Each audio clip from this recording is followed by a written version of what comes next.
أكبر. لا إله إلا الله.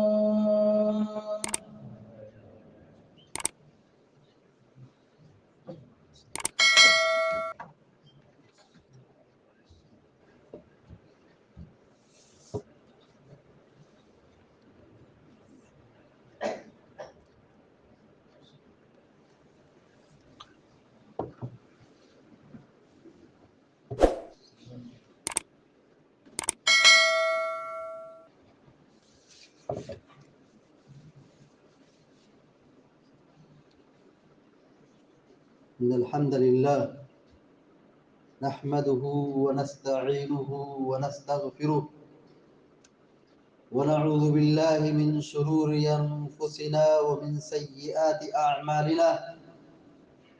من يهده الله فلا مضل له ومن يضلل فلا هادي له.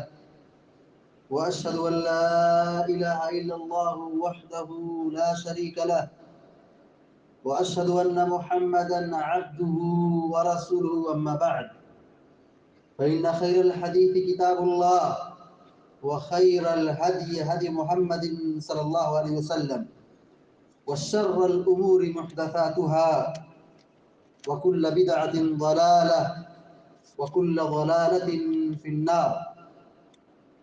أعوذ بالله من الشيطان الرجيم. بسم الله الرحمن الرحيم. قاف والقرآن المجيد. وقال النبي صلى الله عليه وسلم: خيركم من تعلم القرآن وعلمه. رواه البخاری.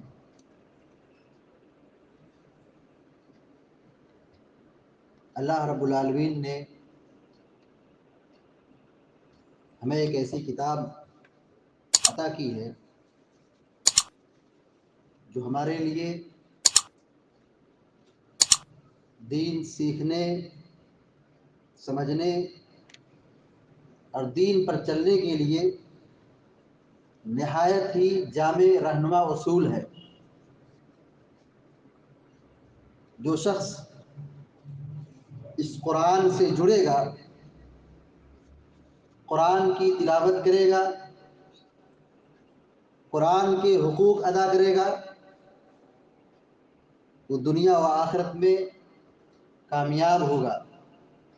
دنیا میں امن کی زندگی میں، راحت کی زندگی میں، سکون والی زندگی میں، اور مرنے کے بعد بھی عافیت اور سلامتی کی زندگی میں داخل ہوگا. یہ قرآن، یہ اللہ رب العالمین کا کلام ہے. یہ قرآن، یہ آسمانی آخری کتاب ہے. یہ قرآن اللہ رب العالمین نے آخری رسول جناب محمد رسول اللہ صلی اللہ علیہ وسلم پر نازل فرمایا ہے. یہ قرآن کی عظمت اور اس کی شان کا کیا کہنا کہ اللہ رب العالمین نے اس کلام کی، اس قرآن کی خود قسم کھائی ہے. سورہ قاف اللہ کے نبی صلی اللہ علیہ وسلم جمعہ کے خطبے میں تلاوت کرتے تھے. قرآن کی یہ سورہ قاف جو ہے، اس کی شروعات اسی آیت سے، قاف والقرآن المجید. اللہ تبارک و تعالی شروعات کس سے کر رہا ہے؟ حروف مقطعات سے. قاف یہ حروف مقطعات ہے، اس کا معنی اللہ تعالیٰ جانتا ہے. والقرآن العظیم، والقرآن المجید، اللہ تبارک و تعالیٰ کہہ رہا ہے قسم ہے قرآن مجید کی. یہ قرآن کی عظمت ہے کہ اللہ تبارک و تعالیٰ نے اپنے کلام کی قسم کھائی ہے.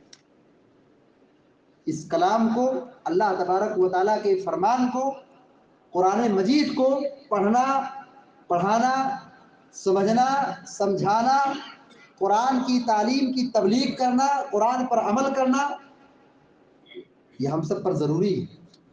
یہ ہم سب پر ضروری ہے. یہ ایسا نہیں ہے کہ کر لیں تو بہتر ہے، چھوڑ دیں تو کوئی بات نہیں ہے. اس کا پڑھنا، پڑھانا، سمجھنا بہت ضروری ہے. اللہ کے نبی علیہ السلام نے اس کی متعدد فضیلتیں بیان فرمائی ہیں۔ مقصد کیا ہے؟ مقصد یہ ہے کہ لوگوں کو قرآن سے جوڑا جائے، قرآن کے پڑھنے کی ترغیب دی ہے تاکہ لوگ زیادہ سے زیادہ قرآن کریم کی تلاوت کریں، قرآن کو سمجھیں۔ ہمارے اسلاف صحابہ کرام قرآن کریم میں تدبر کرتے تھے، غور و فکر کرتے تھے، قرآن کو سمجھنے کی کوشش کرتے تھے۔ عمر بن خطاب رضی اللہ تعالیٰ عنہ کی سیرت کے بارے میں آتا ہے کہ سورہ بقرہ کی تفسیر، سورہ بقرہ کو سمجھنے میں ایک طویل مدت، ایک لمبا زمانہ لیا۔ سورہ بقرہ جس میں بہت سارے احکام ہیں، ہمارے اسلاف صحابہ اکرام کہتے ہیں کہ ہم لوگ 10 آیتیں پڑھتے تھے، سیکھتے تھے، غور و فکر کرتے تھے، اس پر عمل کرتے تھے، تب اس کے آگے بڑھتے تھے۔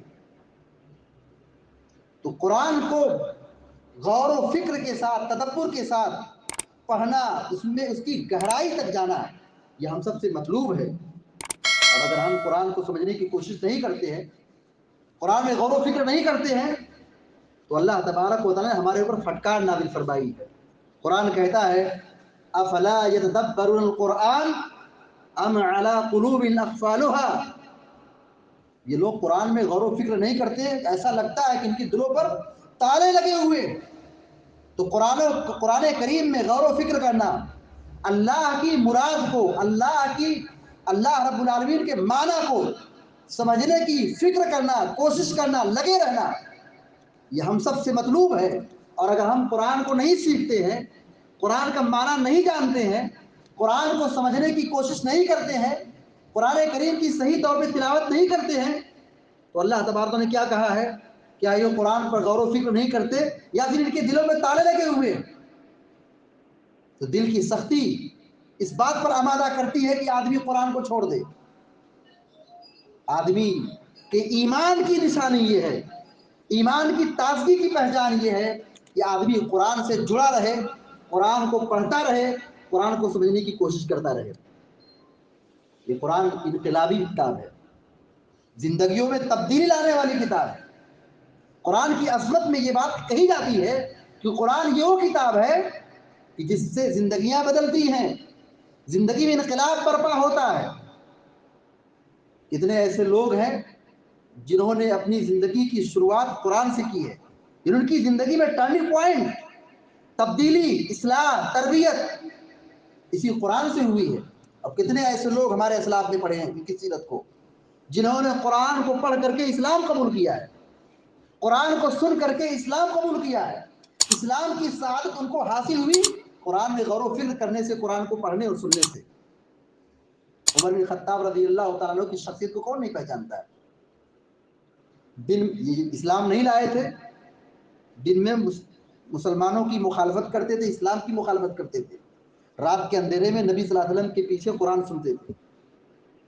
اللہ کے نبی علیہ السلام نے ان کے حق میں دعا کی تھی، عمر بن خطاب رضی اللہ تعالیٰ عنہ کے حق میں دعا کی تھی، لیکن قرآن کو یہ سنتے تھے اور یہی سے ان کے دل میں اسلام کی اہمیت، قرآن کی عظمت بیٹھ گئی اور قرآن سن کر کے انہوں نے اسلام قبول کیا۔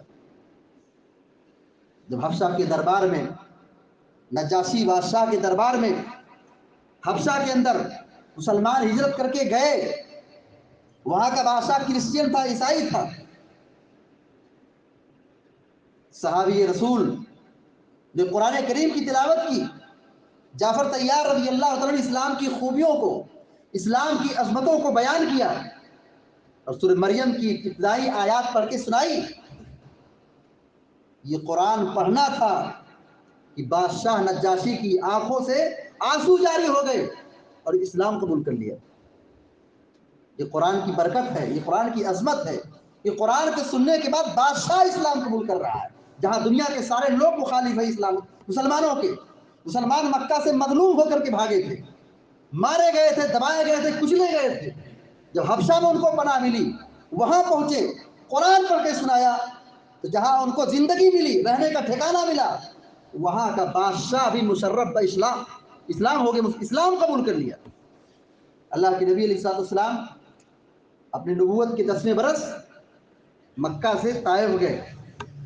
طائف میں آپ کے ساتھ کیسا سلوک کیا گیا ہم جانتے ہیں، لیکن اسی طائف کے سفر میں یہ بات مورخین نے نوٹ کی ہے کہ جب آپ طائف سے واپس آئے، وادی نخلا میں پڑاؤ ڈالا، رات گزاری، اور فجر کی نماز جب آپ نے وہاں پہ صبح کے وقت پڑھائی، جنوں کی جماعت نے وہاں پر شرکت کی اور قرآن کو سنا، اور قرآن کو سننے کے بعد مسلمان ہو گئے. کیا پیغام ہے اس میں؟ اگر یہ انسان جو ہماری نگاہوں کے سامنے ہے، نبی کو تسلی دی جا رہی ہے، اگر آپ کی قوم جو آپ کی نگاہوں کے سامنے ہے، اگر یہ ماننے والی نہیں ہے تو آپ پر ماننے والی وہ جماعت ہے جس کو آپ نہیں دیکھ پاتے. جنہوں نے اسلام قبول کیا، اسلام قبول کس بنیاد پر کیا تھا؟ انا سمعنا قرآن عجبا، جنہوں کی جماعت نے کہا کہ ہم نے بڑا عجیب و غریب کلام سنا ہے، اس قرآن کے سننے کے نتیجے میں اسلام قبول کر لیا.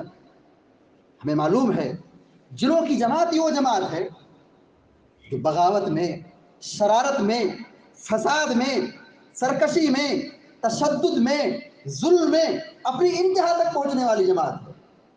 مگر جب قرآن پڑھ کے سنایا گیا ان کی دل کی دنیا بدل گئی اور اسلام قبول کر لیا. یہ قرآن کی عظمت ہے. اسی طریقے سے اللہ کے نبی علیہ السلام ثمامہ بن عثال رضی اللہ تعالیٰ عنہ کو مسجد نبوی کے کھمبے میں باندھ دیا تھا. جب وہ پکڑ کے لائے گئے، گرفتار کر کے لائے گئے، بڑے بہادر آدمی تھے، اسلام کے دشمن تھے، مسلمانوں نے ان کو گرفتار کیا. اللہ کے نبی صلی اللہ علیہ وسلم نے مسجد نبوی کے کھمبے میں کیوں باندھا تھا؟ حکمت کیا تھی؟ حکمت کیا تھی؟ کیا مدینہ میں کوئی باندھنے کے لیے درخت نہیں مل رہا تھا؟ کوئی گھر اور مکان نہیں تھا؟ اللہ کے نبی صلی اللہ علیہ وسلم کی دراندیشی دیکھیے، آپ صلی اللہ علیہ وسلم نے ثمامہ کو مسجد نبوی کے کھمبے میں گرفتار کیا، باندھا وہاں. پیغام دینا مقصود تھا کہ یہاں مسجد میں رہیں گے، مسلمانوں کی بھائی چارگی اور اخوت اور ایک ساتھ صف میں کھڑے ہونے کی جو منظر ہوتا ہے وہ دیکھیں گے. اور قرآن جب پڑھ کے سنایا جائے گا، قرآن کو سنیں گے، ان کے دل میں تبدیلی آئے گی، مزاج میں تبدیلی آئے گی. چونکہ عربی جانتے تھے، سمجھتے تھے. قرآن کے سننے کے بعد، نماز کو دیکھنے کے بعد مسلمان کس طرح صف میں کھڑے ہوتے ہیں. 3 دن تک اللہ کے نبی علیہ السلام نے ان کو گرفتار کیا تھا، اس پر ان کو چھوڑ دیا، ان کو آزاد کر دیا. جیسے چھوڑا، واپس گئے، ایک کنویں کے پاس غسل کیا اور واپس اللہ کے نبی کے پاس آئے اور کہا میں مسلمان ہو گیا، میں اسلام قبول کر رہا ہوں. جبکہ وہ ثمامہ یہ وہ شخص تھے جن کا کنسپٹ کیا تھا کہ روئے زمین پر سب سے بدترین مذہب اسلام ہے. اس روئے زمین پر سب سے خبیث، سب سے ناپسندیدہ چہرہ میرے نزدیک محمد کا ہے. اس روئے زمین پر سب سے بدترین بستی مدینہ کی بستی ہے. اسلام قبول کرنے سے پہلے ان کا مزاج یہ تھا. مگر جب انہوں نے قرآن سنا، مسجد میں دیکھ کر کے مسلمانوں کی اٹھنے بیٹھنے کا انداز دیکھا، کھڑے ہونے کا منظر دیکھا، سب بندی دیکھی، اسلام قبول کرنے تو کہتے ہیں کہ اس روئے زمین پر سب سے پاکیزہ اور سب سے بہترین مذہب اسلام ہے. سب سے پیارا چہرہ اس روئے زمین پر آپ کا ہے، اور مدینہ کی بستی دنیا کی سب سے پیاری بستی ہے. اور یہ کہا کہ اگر آپ اجازت دیں، اگر آپ صرف ایک مشورہ دیں، ایک حکم دیں، جو ہمارے یہاں سے گندم اور گیہوں جا رہا ہے مکہ کی طرف، میں سب کو بند کر دوں، ایک دانہ مکہ کے لوگوں کو نہیں ملے گا. مگر اللہ کے نبی صلی اللہ علیہ وسلم رحمت للعالمین، کہا میں پابندی لگا دوں گا، سارا خزانہ اور سارا مال میرے یہاں سے سپلائی ہوتا ہے، میرے علاقے سے سپلائی ہوتا ہے. اگر صرف آپ ایک مشورہ دے دیں، ایک حکم دے دیں، مکہ کے سارے کافروں کو ایک دانہ گیہوں نہیں ملے گا.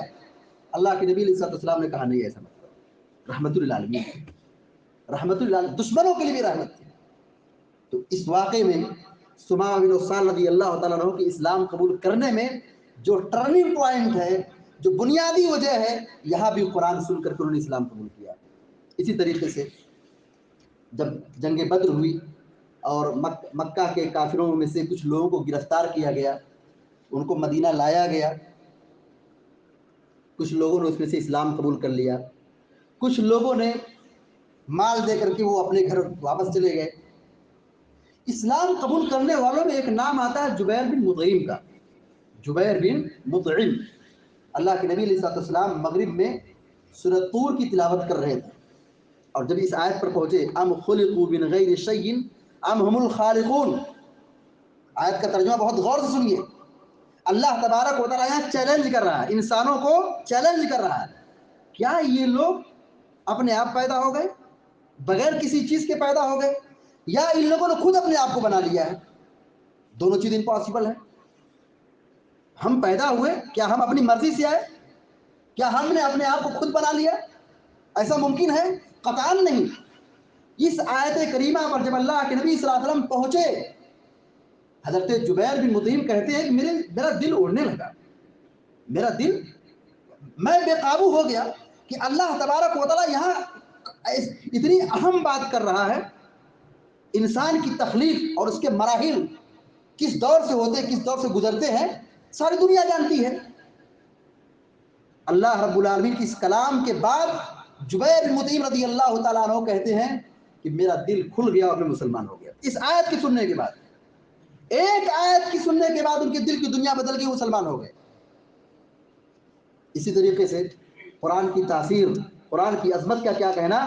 اللہ کے نبی علیہ الصلوۃ والسلام جب حرم میں نماز پڑھتے تھے اور سورۃ طور کی تلاوت، سورۃ نجم کی تلاوت کر رہے تھے، ایک مجلس تھی، مجلس میں آپ سورۃ نجم کی تلاوت کر رہے تھے، سورۃ نجم کی تلاوت کرتے گئے اور آخر میں سجدہ ہے، سورۃ نجم کے آخر میں سجدہ ہے، اور اس جماعت میں، اس مجلس میں مسلمان بھی تھے، مشرک بھی تھے، کافر بھی تھے، سب لوگ بغور قرآن سن رہے تھے۔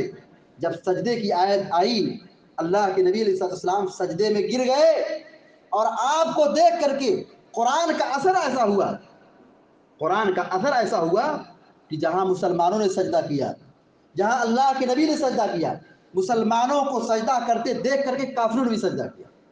یہ قرآن کی تاثیر ہے، یہ قرآن کی عظمت ہے۔ مگر افسوس کی بات ہے کہ ہمارے پاس اتنی بڑی کتاب ہے، ہمارے پاس اتنی بڑی کتاب ہے، اللہ کا کلام ہے، مگر ہم نے کلام کا حق ادا نہیں کیا ہے۔ قرآن کی عظمت کو ہم تو مانتے ہیں، قرآن کی عظمت پر ہم بہت بولتے ہیں، لیکن حقیقت میں قرآن کے معنی اور اس کے مفہوم کو سمجھنے کی ہم لوگ کوشش کرنے میں سارے لوگ کوتاہ ہیں، سارے لوگ کوتاہ ہیں۔ یہ بہت عجیب بات ہے۔ 6000 سے زائد کچھ آیتیں ہیں قرآن کریم میں، 6000 سے زائد کچھ آیتیں ہیں۔ اگر ہم ہر روز ایک آیت کو پڑھیں، ہم بہانہ مارتے ہیں، عذر پیش کرتے ہیں، ہمارے پاس بزنس ہے، کاروبار ہے، بال بچے ہیں، نوکری ہے، جاب ہے، فلاں ہے، وقت نہیں، وقت نہیں۔ قرآن کریم کی ایک آیت پڑھیں، ایک آیت کا ترجمہ صرف پڑھیں، قرآن کریم کی ایک آیت اور اس کا ترجمہ پڑھیں، 1 منٹ بھی نہیں لگے گا۔ اگر آدمی اسی پر عمل کرتا رہے زندگی بھر، 15 سے 17 18 سال نہیں گزرے گی، آدمی پورے قرآن کو ترجمے کے ساتھ پڑھ لے گا۔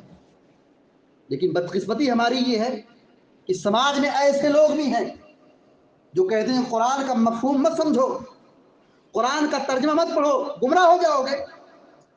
پوری دنیا میں اسلام پھیل رہا ہے، بڑھ رہا ہے، لوگ اسلام قبول کر رہے ہیں، ان کو قرآن کی کہیں آیت مل گئی، قرآن کی تفسیر پڑھ لی، قرآن کی آیت پڑھ لی، معنی سمجھ لیا، وہ اسلام قبول کر لیے۔ نان مسلم کافر ہے، قرآن پڑھ رہا ہے، اسلام قبول کر رہا ہو، جب اسلام قبول کر رہا ہے تو مسلمان اس کو کہتے ہیں قرآن مت پڑھو، گمراہ ہو جاؤ۔ اس سرزمین ہند پر سب سے پہلے شاہ ولی اللہ محدث دہلوی رحمۃ اللہ علیہ کے بیٹے، ان کے فرزند نے جب قرآن کا ترجمہ پیش کیا فارسی زبان میں، شاہ عبد القادر نام ہے، قرآن کریم کا سب سے پہلا ترجمہ ہندوستان میں فارسی زبان میں شاہ ولی اللہ محدث دہلوی رحمۃ اللہ علیہ کے بیٹے شاہ عبد القادر رحمہ اللہ نے جب فارسی زبان میں ترجمہ پیش کیا، اسی سرزمین ہند کے نام نہاد مسلمانوں نے ان کو کافر کہا تھا، کہا وہ کافر ہو گیا ہے۔